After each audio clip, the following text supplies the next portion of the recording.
hello लोगोफोर नोंथांमोनखौ दिनै आंनि मोनसे गोदान भिडिअ बरायलायबाय आङो नोंथांमोननो बिदि भिडिअ लाबो थाराखैमोन बिराद गोबाव जाबायमोन आं दिनै मोनसे गोदान भिडिअ लानानै फैदों बिदि आपल'ड होनोबो सम मोनाखैमोन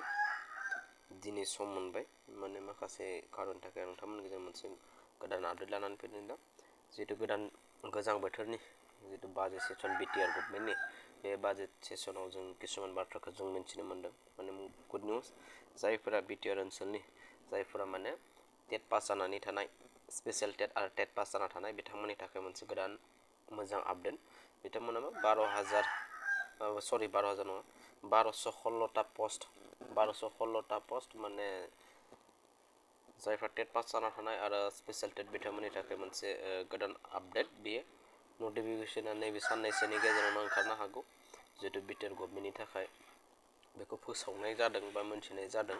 बिथांमोननि थाखाय मोजां आपडेट बेखौनो आं नोंथांमोननो फोरमायनो होननानै बेखौ लानानै फैदों नै साननैसोनि गेजेरावनो बे आपडेट नटिफिकेशना ओंखारगोन जायफोरा बेफोर स्कुलखौ नेनानै दंमोन बिथांमोना एप्लाइ खालामबानो जाबाय बेजों लोगोसे आं मोनसे आपडेटखौ होनो खावलायो जिहेतु 29 डिसेम्बर ADRE नि जि लास्ट डेट एप्लाइ मैया जोबनानै थांबाय 29 डिसेम्बर बेहाय जों माखासे बाथ्राखौ जों मोनथिनो हायो ADRE नि जिहेतु बे टटेलि जोंना ग्रेड 3 आव जोंहा टटेलि एप्लाइ खालामनाय केन्डिडेटआ जोंहा एनरलमेन्टआ जाहैदों 11 लाख प्लास केन्डिडेट एनरलमेन्ट जाहैदों जों बेखौ आपडेट मोनदों लोगोसे आरो ग्रेड 4आव जोंहा आपडेटआ जाहैदों 9+ लाख जोंहा माने बेखिनिया जोंना आपडेटआ जों बर्तमान मोनथिनानै दङ आरो ग्रेड 3आव जोंहा 11 लाख प्लास माबायाव ग्रेड 4आव जोंहा 9 लाख प्लास जायफोरा दा बेहाय एप्लाइ खालामदों ADRE नि थाखाय ADRE आव बिथांमोना मोजाङै स्कुलखौ लानो थाखाय मोजाङै प्रिपेयार खालामदों बेखौनो खावलायो आरो बे इनफरमेसनखौनो होनो थाखाय नोंथांमोननो बे भिडिअखौ लानानै फैनाय बिराद गोबाव जाबायमोन टाइमबो मोनाखैमोन माने आरो समफोराबो मिलायाखैमोन बेनि थाखायनो आं नोंथांमोननो बेफोरबायदि आपडेटबो होनो हायाखैमोन दा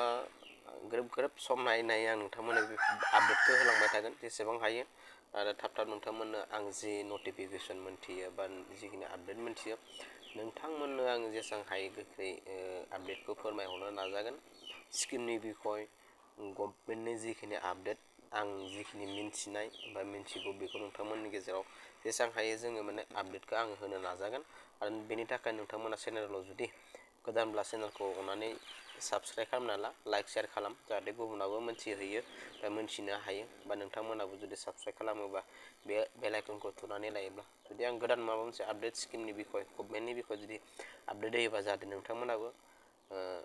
मोनथियो बेनि थाखाय आं नोंथांमोनखौ गुरै खावलायो आरो साबस्क्राइब खालामनानै ला जाहाथे नोंथांमोनाबो माबा मोनसे प्रफिट बा माबा मोनसे नोंसोरो रोंनानै थागोन बा सोलोंनो हागोन आं बेखौ आसा खालामनानै नोंथांमोननि गेजेराव बेखिनि भिडिअखौनो आङो नोंथांमोना आपडेट हिसाबै लानानै फैबाय आं भिडिअखौ बेखिनियावनो फोजोबनाय जाबाय आरो